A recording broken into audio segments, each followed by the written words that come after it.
Invitados, ¿cómo le va? Bien, ¿cómo andan? ¿Qué Bien. dice? Bueno, Bien, muy ¿cómo le sienta escuchar esta historia casi 11 años después? bien. Del tema conozco un montón. Fui embajador en Ecuador. El anterior embajador había sido encargado de negocio de la Embajada de Venezuela con el tema de la Embajada Paralela. Me tocó ser intendente de Córdoba del 2003 al 2007. Los venezolanos venían a comprar maquinaria agrícola a Córdoba, que es una de las principales productoras de maquinaria agrícola. Hicimos la denuncia en su momento porque escuchamos de boca de una fábrica recuperada, de la boca del presidente, de esa entidad, cómo los venezolanos venían y venían con plata de contado y la condición era que tenían que dejar el 35% para poder llevárselo de retorno, que era parte de la que dividían en aquel momento con el encargado de toda esa cuestión, era realmente quien administraba la embajada paralela en Venezuela era el mismísimo Julio De Vido, ¿no? Una cosa, en Ecuador eso era un secreto a voces, que eso funcionaba de esa manera. No quiero cometer ninguna infidencia, pero cuando uno hablaba con gente del servicio diplomático de otras naciones, tenían absolutamente claro que la Argentina tenía una embajada paralela en Venezuela que significaba el ingreso de recursos para financiar campañas electorales y para financiar un montón de actividades non santa, ¿no? Y en esa, digamos, en eso que era un secreto a voces, imaginamos todos que esto que se encontró y esta valija no habrá sido la única. ¿Qué pasó? Esa fue la única que se pudo descubrir, la única que se le escapó. No, pero la mecánica era permanente, era continua, Uberti tenía esta responsabilidad, era el encargado, había todo un mecanismo de negocio, venían permanentemente ciudadanos venezolanos del gobierno en aquel momento. Yo era intendente de Córdoba, me acuerdo en el 2006 hicimos la Cumbre de las Américas. Claro. Nos invadieron 15 días antes venezolanos, que no sabíamos, pero no hacía falta tanto semejante despliegue. Venían empresarios venezolanos, pero preocupados y implicados por un montón de cosas, haciendo negocio con el gobierno de la Sota. Salvo la justicia argentina que no quiso ver y que durante 10 años miró siempre por el costado, era evidente en aquel momento en el gobierno de Hugo Chávez que había una relación de intercambio de negocio, la compra de combustible de este barro de Fueloy que nos vendían. También uno debe inscribirlo en el marco de esa embajada paralela, pero bueno, la verdad que es lastimoso, pero todo el mundo sabía menos quienes debían investigar, ¿no? Ahora, cuando uno quiere empezar a decir, bueno, empecemos a desandar el camino judicial para ver cómo empezamos a arreglar este serio problema de uno de los tres poderes de la República, se encuentra con esto, que no se hizo nada, o sea, prescribió. ¿Qué nos queda del resto, no? O sea, ¿qué nos queda esperar del resto de las causas? Nosotros tenemos esta democracia nuestra, que tanto nos cuesta. Su principal talón de Aquiles no es la dirigencia política, porque la última dirigencia política cada 2 años tenés la posibilidad de cambiarla, cada 4 si querés. Para no hablar solamente del poder legislativo. El problema es el tema judicial. Ahí tenemos, te lo digo, tengo 30 años de abogado penalista, he ejercido toda mi vida, salvo cuando he tenido incompatibilidad manifiesta en mi profesión. Sí. Ahí tenés el problema, porque la gente se enoja con el diputado, el senador, y el pasaje, y el viático. Un juez federal de la Nación tiene un cargo de por vida, 250.000 pesos por mes, maneja el patrimonio, maneja la vida, el honor de las personas, claro. Solamente removido en el hipotético caso que se pudiera acreditar un mal desempeño, cosa que si el tipo está vinculado al poder, ese mal desempeño nunca llega. Claro. Ahí tenemos un problema. La Argentina, la democracia argentina, las instituciones de la Argentina tienen en el núcleo duro, por supuesto que hay magistrados honorables, decentes, pero son la excepción. ¿Y es una cuestión de una decisión política que no se toma o es una cuestión de que ya está tan institucionalizado el sistema que no hay manera de romperlo? A todos un poco le conviene que no se toque porque la gran parte del manejo del Poder Judicial tiene que ver con el Poder Judicial Federal. En las provincias se reproduce en otra escala, te diría mucho más perversa que el tema federal porque son pequeños feudos donde los gobernadores, hoy no hay un gobernador que no vaya por el 4º o por el 5º mandato. Entonces todo el mundo decía que Néstor y todo este problema que tiene judicialmente el kirchnerismo era porque no habían logrado concretar un 4º mandato, porque en un 4º mandato voy a tener una generación completa, desde el tipo que te atiende y te recibe en mesa de entrada el expediente al presidente de la Cámara, que es el que falla en el hipotético caso que tu causa llegue a juicio oral y público. Claro. Y le faltó ese tramo. En las provincias que lograron, y menciono Córdoba por decirte una, las provincias que lograron consolidar un proyecto de 4 reelecciones del mismo espacio político, hoy tienen una justicia tanto o igual de execrable que gran parte de la justicia federal, ¿no? ¿Es una situación que se da incluso en su provincia? Sí, sí. Córdoba es un claro ejemplo de lo que te estoy diciendo. Te lo puedo decir Yo fui fiscal anticorrupción de la provincia de Córdoba. Claro. Cargo que ejercí hasta que el gobernador me echó porque le pusimos en evidencia que el 90% de su gabinete cometían hechos de corrupción absolutamente palpable, demostrable, comprobable, y yo era un tipo de ese palo. O sea, no, quiero decir que mi pertenencia con ese gobierno era absoluta, pero mi vocación por el tema de la justicia y por la independencia era más profundo. No, eso no tengo ninguna duda. Aparte, con esto no hay ninguna... Yo sé que la política se discute la política y cuando me tocó ganar me robaron y cuando no me faltaron votos. Así que no estoy buscando con esto ningún atajo, pero te tengo que decir que esa justicia que Córdoba, que era la meca, Córdoba es la cuna de la oralidad, Córdoba ha estado un paso adelantado en materia de justicia. Hoy la dependencia del Poder Judicial al Poder Político es... De hecho, mirá, vi un caso, para terminar, sí. Después googlearlo antes que me vaya, otro día... la semana pasada trasciende en una causa sobre el tema Odebrecht. ¿La tienen en clara? Yo era embajador en Ecuador cuando lo metieron en cana el vicepresidente de Ecuador por la causa Odebrecht. Por la causa Odebrecht. Sí. En Latinoamérica, en Perú hay presos dos expresidentes, en Brasil ya sabemos lo que pasó a Dilma y a Lula, en Guatemala, Nicaragua. Bueno, en Argentina, Odebrecht, en Córdoba está construyendo una parte de los gasoductos, una obra de altísimo nivel de corrupción. Bueno, el actual gobernador de Córdoba llegó a decir que Odebrecht en Córdoba era bueno, bonito y barato. O sea, que en el mundo tenía una matriz de corrupción absolutamente acreditada, inclusive por el mismísimo Marcelo Odebrecht, que termina confesando ante el Departamento de Estado para poder alivianar su condena. Pero en Córdoba no. Guarda, entonces, ¿qué quiero decir? Hacemos una denuncia sobre este tema, porque esa fue una de las tantas causas por las cuales me roban la elección del 2007, porque le habían adjudicado a Odebrecht la construcción de los gasoductos.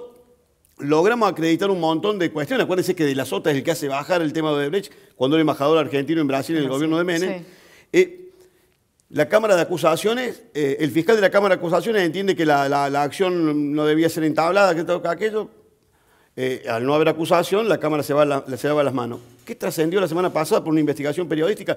Que uno de los hijos del fiscal que tenía esa causa, que ordenó el archivo de las actuaciones por no haber acción, lo nombraron en la empresa provincial de energía con un sueldo de 130.000 pesos. Hay cuestiones que tienen que ver con la justicia, que son estas que venimos hablando, todo lo que venimos contando sobre la embajada paralela en Venezuela. Y hoy Venezuela tiene una realidad muy triste en términos institucionales, la última elección que todos conocimos. En términos humanitarios. Humanitarios, por supuesto, ni hablar. Y la Organización de los Estados Americanos está llevando adelante su reunión que se lleva a cada determinado periodo. Está nuestro embajador Forí y tuvo allí un encontronazo con el embajador venezolano. Lo compartimos y después charlamos sobre esto. La Argentina, al igual que otros países, desconoce la legitimidad del proceso electoral venezolano del 20 de mayo y su resultado, por no respetar las garantías para ser aceptado como un proceso libre, justo, transparente y democrático. Frente a la ruptura del orden democrático, la OEA tiene un instrumento bien claro, la Carta Democrática Interamericana. Por ello, es imprescindible que en las actuales circunstancias de gravedad se apliquen los mecanismos previstos en dicha carta, de modo que la OEA revitalice su rol como defensora de la democracia. ¿Cuál es la situación de derechos humanos en Argentina, señor canciller? Como para que usted venga aquí a señalar a Venezuela. ¿Qué pasó con Santiago Maldonado? ¿Por qué persiguen a las madres de Mayo, a las abuelas de Mayo, que tanto han hecho para tener acceso a la reivindicación y la justicia?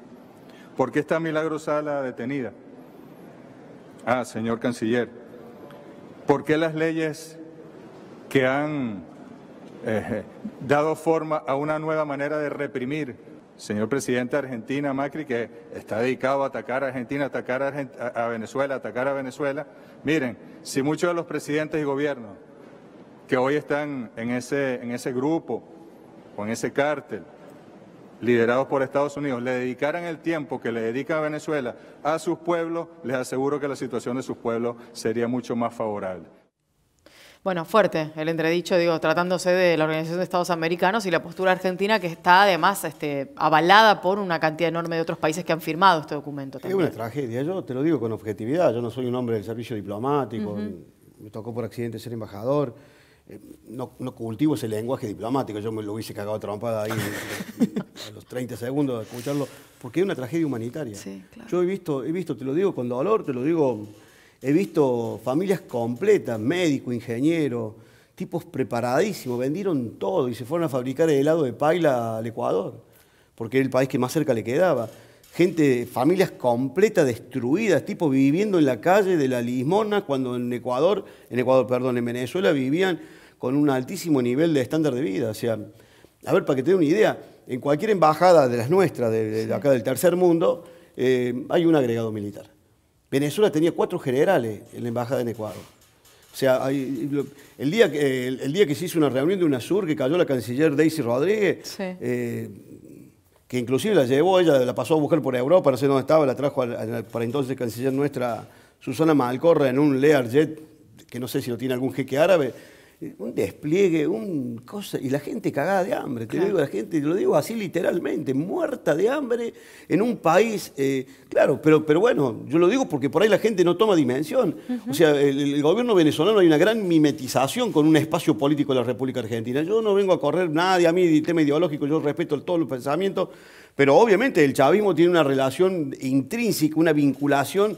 Te digo, porque me pasaba lo mismo en Ecuador con el gobierno de Correa, con la relación. Hay tipos nuestros, como Julio Devido en Venezuela, era un prócer. Vudú en Ecuador, en Venezuela, eran tipos venerados, eran tipos... Entonces, no te extrañaría que el canciller lo trate así. A mí me costó horror en los 2 años hacer malabarismo ahí. De hecho, que la intervención de Venezuela terminó destruyendo UNASUR. Hoy UNASUR no existe. Es una cosa que tiene hoy un quilombo el presidente Lenín Moreno, porque le sale fortuna sostener ese aparato monstruoso, esa estructura ahí en la mitad del mundo. Y bueno, pero Venezuela logró eso. Venezuela con una postura casi obstruccionista junto con Bolivia y con Ecuador, que siempre nunca se animó a meterse, que sí, que no, que sí, que no. En definitiva, hoy UNASUR, que era un escenario importante para discutir, si nos circunscribíamos al origen de UNASUR, discutir infraestructura, discutir la situación de este espacio de Latinoamérica, hoy quedó reducido a la nada. Impresionante. Estamos sobre el final y hay un tema que hoy también surgió porque hubo una reunión entre diputados de diferentes segmentos, básicamente de la oposición, ¿no? Pero de diferentes roles y lugares y partidos políticos y agrupaciones de derechos humanos sobre lo que planteó el presidente Mauricio Macri y la posibilidad de que las Fuerzas Armadas tengan otro rol en la Argentina. ¿Tiene posición tomada sobre eso? Sí, claro que tengo una posición tomada. Yo creo que el mundo ha evolucionado. Te digo, me junté el sábado, pasó, ¿no? Lo anterior ustedes me habían invitado. Sí. Me junté con mis compañeros del secundario. Yo hice el secundario en el Liceo Militar, en Córdoba, un instituto. Tengo de mis compañeros de promoción, tengo compañeros, hay 2 que ya son generales y otros que son coroneles.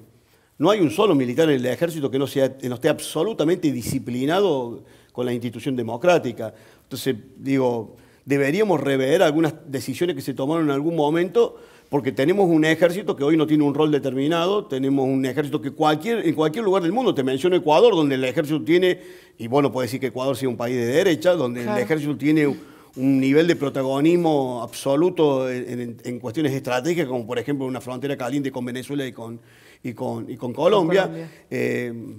Discutir y rediscutir un rol que le permita al ejército colaborar y coadyuvar al tema de un montón de cuestiones que hoy el Estado necesita y desocupar parte del personal que tenemos afectado a algunas tareas. Yo creo que ese es un debate que habría que darlo con altura. Habría que darlo con altura para no estar discutiendo siempre las mismas cosas. Me parece que nosotros lo que no podemos abrazarnos a nombre, a conceptos, a conducta, a figuras o a pensamientos que requieren una actualidad. Hoy el tema de la discusión de las Fuerzas Armadas, primero, y si no discutámoslo, digamos, no queremos Fuerzas Armadas, claro, no nos hacen falta. Entonces, ¿cómo las queremos? Para no discutir cada vez que sale un Pucará, a ver cuánto demora en caerse, o cada vez que sacamos un submarino, qué problema tenemos, porque esta es la verdad, hace 30 años que venimos trabajando sistemáticamente para destruir la Fuerza Armada. Digámoslo claramente, no necesitamos Fuerzas Armadas, no tenemos hipótesis de conflicto. La Argentina, si mañana hay... Porque hoy las hipótesis de conflicto no es la invasión de un Estado a otro. Hay un montón de hipótesis de conflicto que a estados mucho menores que Argentina y mucho menos capacitados que la Argentina la están visualizando en Latinoamérica. Te puedo mencionar Chile como te puedo mencionar Brasil. Yo creo que es un debate que habría que darlo en la Argentina sin tanta esta cosa, tanta fanfarria para no decir nada, ¿no? Luis, gracias por haber venido. Un gusto, un placer como siempre. Bueno.